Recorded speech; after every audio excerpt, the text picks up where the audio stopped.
అంగన్వాడీల వేతనాలు 18,000కు పెంచుతామని కాంగ్రెస్ పార్టీ ఎన్నికల మేనిఫెస్టోలో ప్రకటించిన విధంగా తక్షణమే వేతనాలు పెంచాలని AITUC anganwadi teachers and helpers association జిల్లా గౌరవ అధ్యక్షుడు ఏఐటీయూసీ జిల్లా ప్రధాన కార్యదర్శి పల్లా దేవేందర్ రెడ్డి ప్రభుత్వాన్ని డిమాండ్ చేశారు. అలాగే ఇతర హామీలు అమలు చేయాలని కోరారు. ఏఐటీయూసీ ఆధ్వర్యంలో సోమవారం నల్గొండ జిల్లా కలెక్టర్ కార్యాలయం వద్ద అంగన్వాడీలో పెద్ద ఎత్తున ధర్నా నిర్వహించారు. ఈ సందర్భంగా AITUC anganwadi teachers and helpers association జిల్లా గౌరవ అధ్యక్షుడు ఏఐటీయూసీ జిల్లా ప్రధాన కార్యదర్శి పల్లా దేవేందర్ రెడ్డి మాట్లాడుతూ గత ప్రభుత్వం అంగన్వాడీల సమస్యలను పరిష్కరించకుండా తీవ్ర ఇబ్బందులకు గురి చేసిందని ఆరోపించారు. రాష్ట్ర వ్యాప్తంగా 2023 సెప్టెంబర్ 11 నుండి అక్టోబర్ 4 వరకు 24 రోజుల సమ్మె చేస్తే గత ప్రభుత్వం పట్టించుకోలేదని, కాంగ్రెస్ పార్టీ అంగన్వాడీ సమస్యలు పరిష్కరిస్తామని హామీ ఇచ్చారని పేర్కొన్నారు. కాంగ్రెస్ పార్టీ మేనిఫెస్టోలో చేర్చిన విధంగా అంగన్వాడీలకు తక్షణమే 18,000 వేతనం చెల్లించాలని కోరారు. రిటైర్మెంట్ బెనిఫిట్స్ టీచర్లకు 10 లక్షలు, హెల్పర్కు 5 లక్షలు చెల్లించాలని ఆయన డిమాండ్ చేశారు. అంగన్వాడీలపై పనిభారం తగ్గించాలని, పెరుగుతున్న ధరలకు అనుగుణంగా వేతనాలు పెంచాలని, ఖాళీగా ఉన్న సూపర్వైజర్ పోస్టులు భర్తీ చేయాలని డిమాండ్ చేశారు. గత ప్రభుత్వం జారీ చేసిన రిటైర్మెంట్ బెనిఫిట్స్ కు సంబంధించిన జీవో నెంబర్ 10ని వెంటనే రద్దు చేయాలని కోరారు. గతంలో సమ్మెకాలపు 24 రోజుల వేతనం వెంటనే విడుదల చేయాలని కోరారు. Anganwadi teachers and helpers association జిల్లా ప్రధాన కార్యదర్శి ఎడమ సుమతమ్మ మాట్లాడుతూ గత 50 సంవత్సరాలుగా అంగన్వాడీ టీచర్లుగా ఆయాలుగా చేస్తూ నేటికి గౌరవ వేతనంతోనే వెట్టిచాకిరి చేస్తున్నారని ఆవేదన వ్యక్తం చేశారు. అంగన్వాడీలను ప్రభుత్వ ఉద్యోగులుగా గుర్తించి న్యాయం చేయాలని ప్రభుత్వాన్ని కోరారు.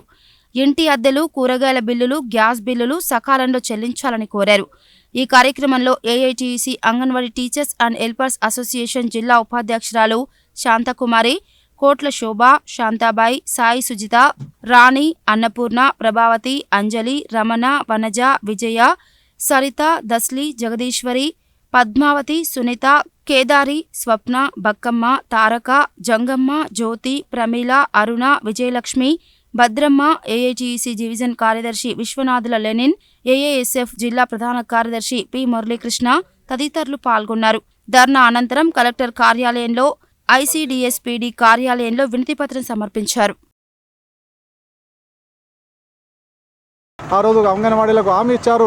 మా కాంగ్రెస్ పార్టీ అధికారంలోకి వస్తే అంగన్వాడీ టీచర్లకు, హెల్పర్లకు న్యాయం చేస్తాం, వేతనాలు పెంచుతామని చెప్పారు. అదేవిధంగా కాంగ్రెస్ మేనిఫెస్టోలు కూడా అంగన్వాడీ టీచర్లకు 18,000 రూపాయలు ఇస్తామని చెప్పేసి మేనిఫెస్టోలు ప్రకటించారు. తక్షణమే ఏదైతే కాంగ్రెస్ పార్టీ మేనిఫెస్టోలు ప్రకటించారో ఆ 18,000 రూపాయల వేతనం ఇవ్వాలని చెప్పేసి కూడా ఈ రాష్ట్ర ప్రభుత్వాన్ని కోరుతాను. అదేవిధంగా 24 రోజుల సమ్మెకాలం ఇప్పటికీ సెప్టెంబర్ నుంచి ఇప్పటి వరకు కూడా వేస్తామంటున్నారు. బడ్జెట్ రిలీజ్ చేయట్లేదు. పలుమార్లు మంత్రి కూడా కలిసాం, ఇప్పటిదాకా ప్రభుత్వం లేదు. తక్షణమే 24 రోజుల సమ్మెకాల వేతనం ఏదైతే ఉందో అది అంగన్వాడీలకు ఇవ్వాలని చెప్పేసి కూడా మేము ఏఐటీసీగా రాష్ట్ర ప్రభుత్వాన్ని కోరుతా ఉన్నాం. రోజు పనిభారం పెరుగుతుంది. మరోవైపు రెవెన్యూ డిపార్ట్మెంటు, బిఎల్ఓ డ్యూటీలు కూడా అంగన్వాడీల చేతి చేస్తున్నారు.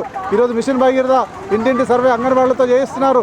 అన్ని రకాల సర్వేల పనులు కానీ ప్రభుత్వం నుంచి ఏ స్కీమ్ వచ్చినా అంగన్వాడీల మీద పడి ఈరోజు ప్రభుత్వం పనిచేస్తుంది.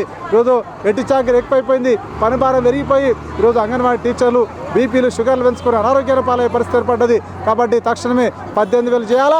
అదేవిధంగా 40 ఏళ్ళు పైబడి పనిచేస్తున్న అంగన్వాడీ టీచర్లు డిపార్ట్మెంట్లో ఇంకా ఎంతకాలం వెట్టి చాకిరి, గౌరవ వేతనం పేరుతో పనిచేయాలా. కాబట్టి తక్షణమే వీళ్ళందరూ కూడా ప్రభుత్వ ఉద్యోగులుగా గుర్తించాలని చెప్పేసి ఏఐటీసీగా డిమాండ్ చేస్తా ఉన్నాం. టీఆర్ఎస్ ప్రభుత్వం ఉన్నప్పుడు 2 లక్షలు టీచర్కు, 1,00,000 రూపాయలు ఆయాకు అని చెప్పారు.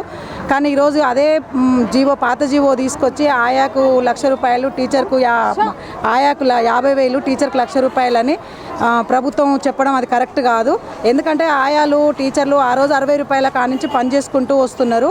ఈరోజు వాళ్ళకు శాలరీ పెరిగిందన్న సంతోషం లేకుండా వాళ్ళు అయినా కూడా వాళ్ళు వెట్టి చాకిరి చేస్తారు. అంగన్వాడీలో ప్రతి మహిళ ఒంటరి మహిళనే, దాదాపుగా ఒంటరి మహిళ 90% ఒంటరి మహిళలే ఉన్నారు. అయినా కూడా వాళ్ళ మీద ఎలాంటి కనికరం ప్రభుత్వం చూపించకుండా వాళ్ళకు పనిభారం పెంచడం, జీతాలు ఇవ్వకపోవడం ఇవన్నీ చాలా బాధాకరంగా ఉంది. దయచేసి ఈ ప్రభుత్వం అన్న మా అంగన్వాడీ టీచర్ల బాధను అర్థం చేసుకొని మాకు 18,000 కనీసం వాళ్ళు అసెంబ్లీలో ప్రకటించిన 18,000 వేతనం ఇస్తారని ఆశతోటి, మరియు వాళ్ళకి కనీసం వాళ్ళు చెప్పిందే 2 లక్షల రూపాయలు టీచర్కు, 50,000 రూపాయలు ఆయాకిచ్చి వాళ్ళకి రిటైర్మెంట్ బెనిఫిట్స్ కల్పిస్తారని ఆశతో ఎదురు చూస్తున్నాం.